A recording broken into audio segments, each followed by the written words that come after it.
श्री स्वामी समर्थ. नमस्कार. मी नंदिनी. माझ्या यूट्यूब चॅनलवर तुमचं खूप मनापासून स्वागत करत आहे. तुमच्या मनातील सर्व चांगल्या इच्छा स्वामी महाराज पूर्ण करो ही स्वामींच्या चरणी प्रार्थना करते आणि आजच्या नवीन व्हिडिओला सुरुवात करते. तर पहा, आज आलेला आहे श्रावण महिन्यातील शेवटचा सोमवार. त्याचबरोबर या दिवशी सोमवती अमावस्या देखील आलेली आहे. ज्यावेळेस सोमवारच्या दिवशी अमावस्या येते त्या अमावस्येला सोमवती अमावस्या असं म्हटलं जातं. श्रावण महिन्यातील ही जी अमावस्या आहे तर या अमावस्येला श्रावणी अमावस्या, पिठोरी अमावस्या, दर्श अमावस्या असं वेगवेगळ्या नावाने ओळखलं जातं. तर ह्या अमावस्याचं जे महत्त्व आहे तर ते इतर अमावस्येपेक्षा विशेष महत्त्व सांगितलं गेलेलं आहे. कारण या दिवशी बैलपोळा देखील आहे, मातृदिन देखील आहे. त्यामुळे या दिवशी खूप सारे योग हे तयार होत आहेत आणि या दिवसाचं महत्त्व हे अनन्यसाधारण महत्त्व वाढलेलं आहे.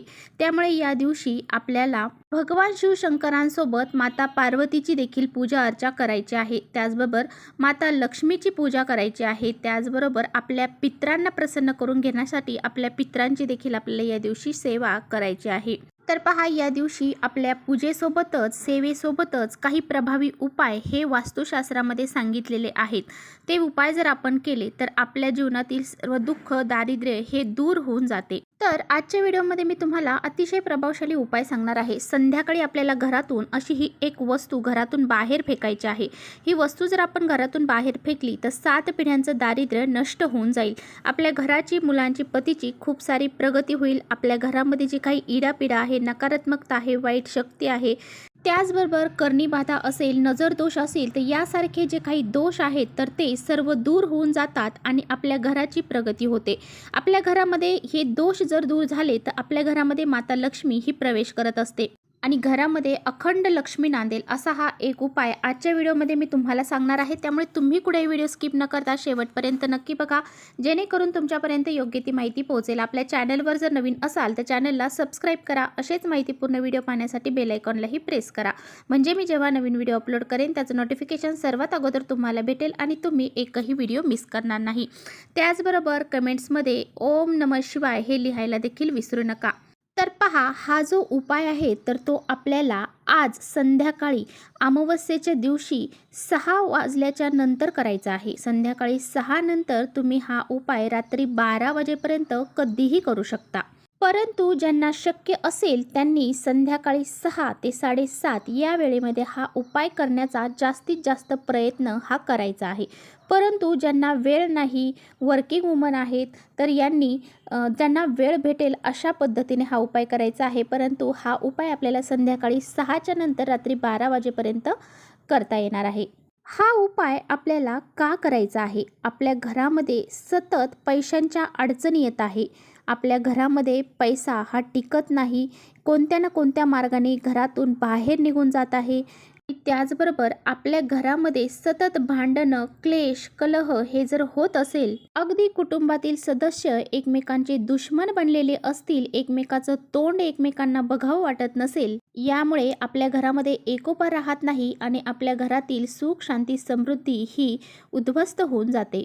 यामुळे आपल्या घरातील मुलांची प्रगती होत नाही, पतीची प्रगती होत नाही, आपल्या कुटुंबाची प्रगती होत नाही आणि यामुळे आपल्या घरामध्ये मोठे लग्नाचे मुलं जरी असतील तर त्यांचा विवाह देखील जुळत नाही. घरामध्ये नकारात्मकता, वाईट शक्तींचा प्रभाव असेल तर यासारखे जे काही दोष आहेत ते दूर करण्यासाठी आपल्याला हा जो उपाय आहे तर तो करायचा आहे. या सर्व समस्या दूर करण्यासाठी तुम्ही हा एक उपाय आज संध्याकाळी आवर्जून करा. कारण अमावस्येच्या दिवशी आपल्या घरातील इडापिडा, नकारात्मकता बाहेर काढण्यासाठी असे काही उपाय हे केले जातात.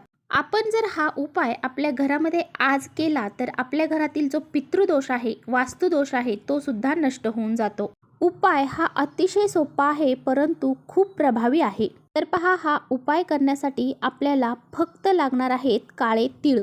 तर पहा, हा उपाय करण्यासाठी आपल्याला चिमूटभर काळे तीळ घ्यायचे आहेत. कारण काळ्या तिळांना अमावस्येच्या दिवशी विशेष महत्त्व हे दिलं जातं. आता ह्या काळ्या तिळाबरोबरच आपल्याला काळी मिरी जी असते, पहा, आपण मसाल्यामध्ये जी गोल काळी मिरी असते ती 5 आपल्याला घ्यायच्या आहेत.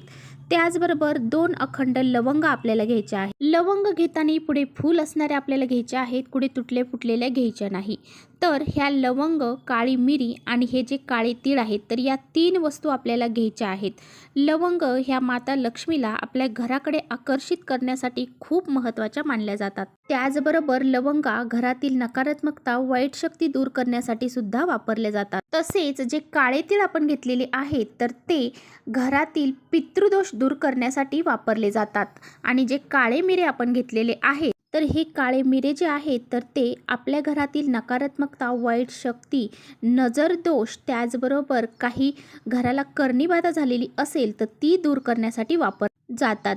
तर अशा पद्धतीने ह्या 3 वस्तू आपल्याला घ्यायच्या आहेत. तर ह्या ज्या 3 वस्तू आहे आपल्याला आपल्या उजव्या हातामध्ये घ्यायच्या आहेत. हातामध्ये घेतल्यानंतर आपल्या घरामध्ये जी लहान मुलं आहेत, तर त्या लहान मुलांवरून डोक्यापासून ते खाली पायापर्यंत 7 वेळा आपल्याला त्यांच्यावरून ह्या उतरवून घ्यायच्या आहेत. त्याचबरोबर घरामध्ये एखादी आजारी व्यक्ती आहे, सतत तिचं डोकं दुखतं, अंग दुखतं, काही आजारांनी पीडित असेल, तर त्या व्यक्तीवरून सुद्धा तुम्हाला ह्या वस्तू ज्या आहेत, तर त्या 7 वेळा उतरवून घ्यायच्या आहेत. कारण वाईट शक्तींचा प्रभाव हा अमावस्येच्या दिवशी लहान मुलांवरती जास्तीत जास्त प्रमाणामध्ये पडत असतो. त्याचबरोबर घरामध्ये एखादी बाधित व्यक्ती आहे, आजारी व्यक्ती आहे, त्या व्यक्तीवर सुद्धा या गोष्टींचा परिणाम हा लवकरात लवकर होत असतो. अमावस्या हा दिवस जो आहे ना, तर या दिवशी वाईट शक्ती आणि नकारात्मकतेचा प्रभाव हा इतर दिवसांपेक्षा जास्त प्रमाणामध्ये असतो. आणि म्हणून पहा, अचानक आपल्याला डोकेदुखी होणं किंवा आपल्याला काम करावं असं न वाटणं, कंटाळा येणं, अशा काही गोष्टी ह्या आपल्याला अचानक व्हायला सुरुवात होते.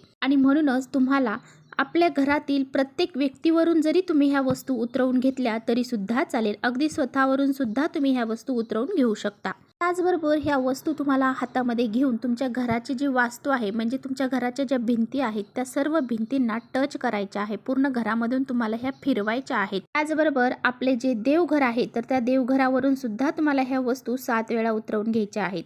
यानंतर ह्या वस्तू घेऊन तुम्हाला तुमच्या मुख्य दरवाजामध्ये जायचं आहे. मुख्य दरवाजावरून सुद्धा तुम्हाला ह्या वस्तू 7 वेळा उतरवून घ्यायच्या आहेत. त्यानंतर ह्या वस्तू घेऊन तुम्हाला सरळ घराच्या बाहेर जायचं आहे. घराच्या बाहेर गेल्यानंतर तुमच्या घराची जी दक्षिण दिशा आहे, तर त्या दक्षिण दिशेला तुम्हाला ह्या वस्तू ज्या आहेत, तर त्या फेकून द्यायच्या आहेत. तर तुमच्या घरामध्ये एखादी गाडी आहे, काही वाहन आहे, 4 व्हीलर आहे, 2 व्हीलर आहे, या 2 व्हीलर 4 व्हीलरवरून सुद्धा तुम्ही ह्या वस्तू उतरवून घेऊन घराच्या बाहेर फेकून देऊ शकता. ह्या वस्तू फेकल्यानंतर तुम्हाला परत मागे वळून पाहायचं नाही. ह्या वस्तू फेकत असताना कुणाच्या घरावर, कुणाच्या अंगणात, कुणाच्या कपड्यावर जाणार नाही याची तुम्हाला काळजी घ्यायची आहे. अशाच पद्धतीने फेकायच्या आहे, जिथे कोणी जात नाही अशा ठिकाणी टाकायच्या आहेत.